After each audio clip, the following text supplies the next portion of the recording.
السلام علیکم ورحمۃ اللہ وبرکاتہ۔ بسم اللہ والصلاۃ والسلام علی رسول اللہ، اما بعد۔ ریاض الصالحین کا 10واں باب ہے ہمارا، باب فی المبادرات الی الخیرات، نیکیوں کی طرف جلدی کرنا۔ اور کتاب کے حساب سے حدیث نمبر ہماری 92 ہے، 92 نمبر۔ عن الزبیر بن عدی قال، سیدنا زبیر بن عدی رضی اللہ عنہ بیان کرتے ہیں، اتینا انس بن مالک رضی اللہ عنہ، کہ ہم سیدنا انس بن مالک رضی اللہ تعالیٰ عنہ کے پاس آئے۔ فشکونا الیہ، اور ہم نے ان سے شکایت کی، ما نلقى من الحجاج، جو حجاج کے ظلم و ستم کی وجہ سے تھے ہم مجبور۔ فقال، پس سیدنا انس نے کہا، اصبروا، کہ صبر کرو،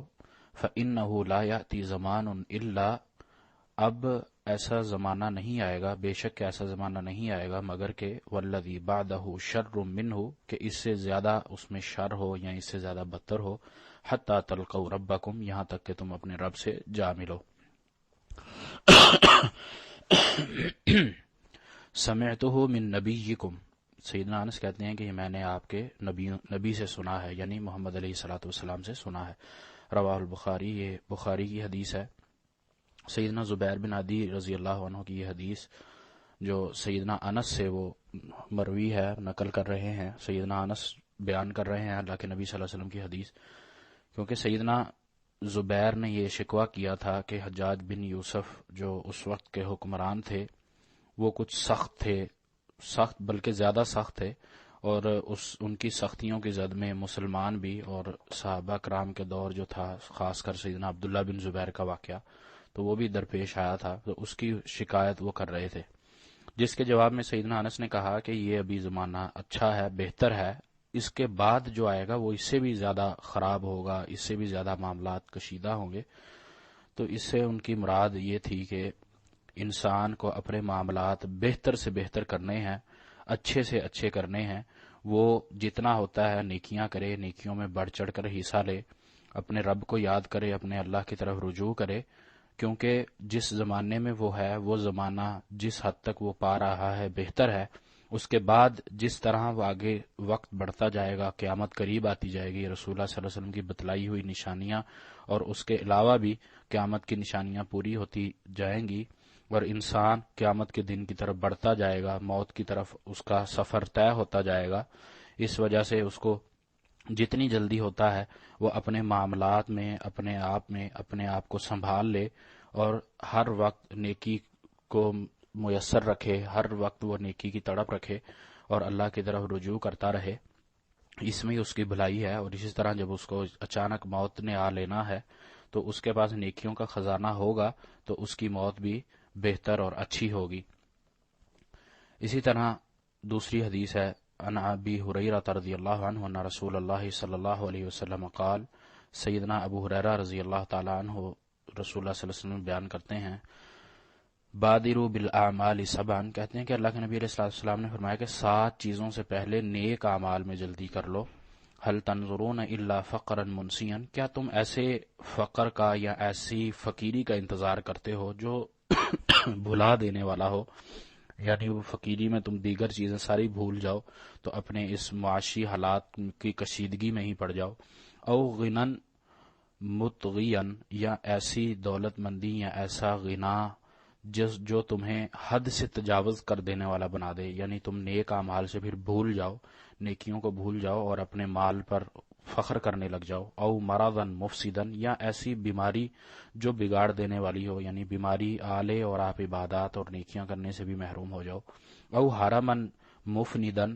یا اس طرح کا بڑھاپا جو تمہیں عقل اور ہوش کو بھی زائل کر دینے والا ہو، یعنی جسم ساتھ دینا چھوڑ دے، نسیان بھول کا مرض ہو جائے، دماغ کام نہ کرے، نظر کام نہ کرے، تو پھر اس وقت نہ تلاوت قرآن ہوتی ہے، نہ نماز صحیح سے ہوتی، او موتن مجہزن، یا ایسی موت جو اچانک دبوچ لے فوراً، انسان کو ظاہر اپنے وقت کا تو پتہ نہیں ہے، وہ کسی بھی وقت آ سکتی ہے، تو موت جب آتی ہے تو وہ بڑی تیزی سے اپنا کام کر جاتی ہے، یعنی انسان سے روح نکل جاتی ہے۔ اوی دجال فشر رغائب ينتظر، یا دجال کے نکلنے کا، دجال جب آ جائے، ہر غالب برائی سے بدتر ہے جس کا انتظار کیا جائے، یعنی دجال کا فتنہ یہاں نبی صلی اللہ علیہ وسلم نے بہت بڑا فتنہ قرار دیا ہے جو ہر برائی سے غالب آنے والا ہے۔ اوی الساعہ یا تم قیامت کا انتظار کرو، فالساعۃ ادھیٰ وامر، قیامت جب آئے گی تو وہ بڑی ہولناک اور تلخ ہے۔ اس حدیث کو ترمذی رحمہ اللہ نے اپنی کتاب میں نقل کیا ہے، سنن ترمذی میں موجود ہے، اور اس حدیث کو امام ترمذی نے حسن حدیث کہا ہے، اگرچہ اس کی سند میں کلام ہے، ضعف ہے کچھ، لیکن امام صاحب نے اس کو حسن کہا ہے۔ اس حدیث میں بھی نبی صلی اللہ علیہ وسلم نے ہمیں جو 7 چیزیں گنوا دی ہیں، فقر ہے اور زیادہ مال کا آ جانا ہے، غنی ہو جانا ہے، مریض ہو جانا ہے، بڑھاپا آ جانا، یا اچانک موت کا آ جانا، یا دجال کا نکل آنا، یا قیامت آ جانا، تو ان چیزوں کے آنے سے پہلے پہلے انسان کو عبادات کر لینی چاہیے، اعمال اچھے کر لینے چاہیے، اپنے آپ کو سدھار لینا چاہیے۔ تو انسان کو اللہ تعالیٰ نے یہ موقع دیا ہے، اسی طرح موقع اللہ نے جو اس کو دیا ہے وہ اسی لیے دیا ہے کہ اس کو جو زندگی ملی ہے وہ اللہ کی عبادت کر لے، کیونکہ ہمارے لیے حکم بھی یہی ہے، وما خلقت الجن والانس الا لیعبدون، اللہ نے جن و انسان کو اپنی عبادت کے لیے پیدا کیا۔ تو وہ عبادت کس وقت انسان کی ہو سکے گی؟ جب وہ اللہ کی طرف رجوع رکھے گا، اللہ کی طرف لوٹے گا، تو اس وقت ہی اس کا یہ عمل مکمل ہوگا، اور اس وقت ہی وہ اپنے خزانے بھر سکتا ہے، اپنے نامہ اعمال کو زیادہ سے زیادہ بڑھا سکتا ہے۔ اسی طرح اس حدیث میں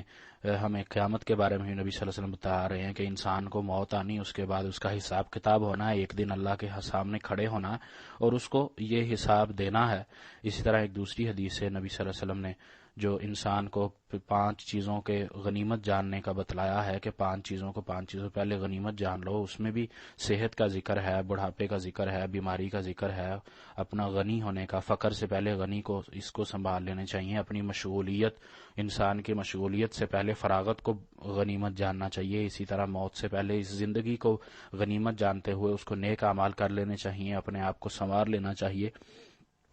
اسی طرح انسان جب دوسری چیزوں میں مشغول ہو جاتا ہے، اپنی مصروفیات دنیا کی طرف دوڑنا شروع ہو جاتا ہے، تو وہ دین کو بھول جاتا ہے، اس کو پھر وقت کا پتہ نہیں چلتا، جسم صحت مند ہوتا ہے اس وقت وہ دنیا کمانے میں لگا رہتا ہے، بڑھاپے میں آپ کہتا ہے چلو اب میں فارغ ہو گیا ہوں، اب اللہ کی عبادت کر لوں۔ یہ مناسب طریقہ نہیں ہے، اس طرح ہمیں بالکل بھی زیب نہیں دیتا، کیونکہ رزق اللہ نے دینا ہے، صحت تندرستی اللہ نے دی ہے، تو وہ اللہ کے کام میں ہی خرچ ہونی چاہیے، اللہ کی اطاعت میں ہی اس کو بھی لگنا چاہیے، کیونکہ اللہ نے ہی سب کچھ انسان کو دیا ہے اور اللہ کی طرف ہی یہ لوٹ کر جانا ہے۔